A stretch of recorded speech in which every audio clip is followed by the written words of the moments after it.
একজন নারী ফুটবলার। স্বপ্নটা ছিল অনেক বড়, কিন্তু চা বাগানের শ্রমিক হওয়ায় সামনে আগাতে পারছে না।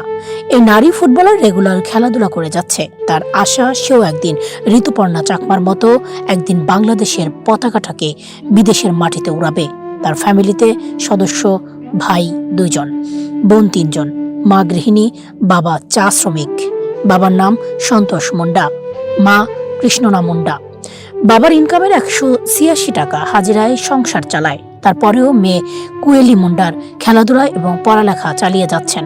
অনেক সময় কষ্টে অনাহারে রাত কাটাতে হয়, হয়তো সবকিছু বাবার ক্ষেত্রে সম্ভব হয় না। ডেইলি নিউজকে জানান, আমার বাসা দোলগুড়ি চা বাগান। আমার নাম কুয়েলি মুন্ডা। আমি একজন চা শ্রমিকের সন্তান। আমি পড়াশোনার পাশাপাশি খেলাধুলা করে থাকি। আমার ছোটোবেলা থেকে স্বপ্ন আমি একজন ফুটবলার হব। যে সময় ছোটোবেলা থেকে আমি দেখতাম তারা মাঠে প্র্যাকটিস করতেছে, আমার অনেক আগ্রহ হতো যে আমি প্র্যাকটিস যাব, কি প্র্যাকটিস করব। এখন মূল্যায়ন আমি অনেক জায়গা খেলে এসেছি। আমাদের সদর, উপজেলা, জেলা, বিভাগ এমন খেলে এসেছি। আমি পুরস্কার পেয়েছি সদরে, আমরা চ্যাম্পিয়ন হয়েছি, জেলাও চ্যাম্পিয়ন হয়েছি, বিভাগ রানার্স আপ হয়ে এসেছি। আমাদের অনেক চ্যাম্পিয়ন হওয়ার মেডেল পেয়েছি। সময় ফুটবলে জয়েন করেছি, সময় অনেক আমার পরিবারে আমি অনেক সাপোর্ট পেয়েছি। সাপোর্টকে আমি এ পর্যন্ত অনেক জায়গায় খেলে এসেছি, ঢাকা, কক্সবাজার অনেক জায়গায় খেলে এসেছি। আমার পরিবারের সাপোর্টে আমি। আমাদের চা শ্রমিকের সন্তানরা সবকিছু থেকে পিছিয়ে থাকে, এটা বড়ই অমানবিক। যেন সরকারের দৃষ্টি আকর্ষণ করে বলছি, চা শ্রমিকের সন্তানরা যারা আছে তাদের প্রতি মাননীয় প্রধানমন্ত্রী যদি একটু নজর দেন, হয়তো এরাই হবে আগামী দিনের নারী ফুটবলার। পড়ালেখা করতে গিয়ে অনেক কষ্ট পোহাতে হচ্ছে, কারণ এক সময় ভালো কোনো পোশাক কিনতে পারে না, ভালো বই কিনতে পারে না। অনেক সময় পরীক্ষার ফি দিতেও মানুষের কাছ থেকে ধার দেনা করতে হয়। কুয়েলি মুন্ডার আশা, আমাদেরকে একটু সুযোগ দেয়া হলে আমরা এই বাংলাদেশের সুনামটাকে আরো ছড়িয়ে দিব। দুঃখের বিষয়, আমাদেরকে নিয়ে কেউ চিন্তা করে না। আমাদের প্রতি সবসময় বৈষম্য করা হয়।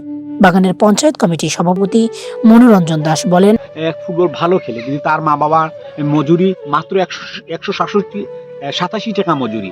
সেই 187 টাকা মজুরিতে একজন সম্ভব নয় তার একটা বুট কিনা, একটা সম্ভব নয় একটা জার্সি কিনা, এটা সম্ভব নয় একটা ইংল্যান্ড কিনা।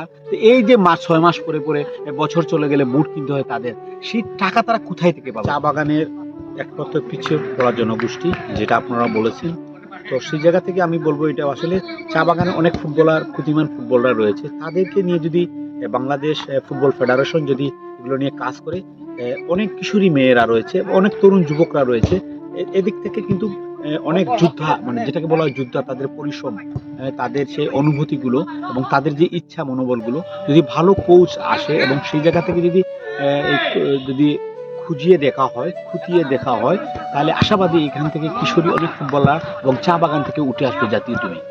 এই জায়গা থেকে আমরা এই বিষয়টি আপনাদের কাছে তুলে ধরার চেষ্টা করছি। অর্থাৎ ভালো ভালো ফুটবলার কিন্তু সারা বাংলাদেশ চা বাগানগুলোতে আছে। কুয়েলি মুন্ডা বাংলাদেশের বিভিন্ন অঞ্চলে গিয়ে ফুটবল খেলে এনেছে অনেক পুরস্কার। এখনো খেলাধুলার পাশাপাশি পড়ালেখা চালিয়ে যাচ্ছে। তার মায়ের দাবি, আমার মেয়েকে কি দেখতে পারবো জাতীয় জার্সি পরা টিভির সামনে। সবার প্রতি আহ্বান, এবং ফুটবল ফেডারেশন যদি এই চা শ্রমিক সন্তানকে নিয়ে যদি সুযোগ করে দেয়, আশা করি দেশের জন্য সুনাম অর্জন করবে।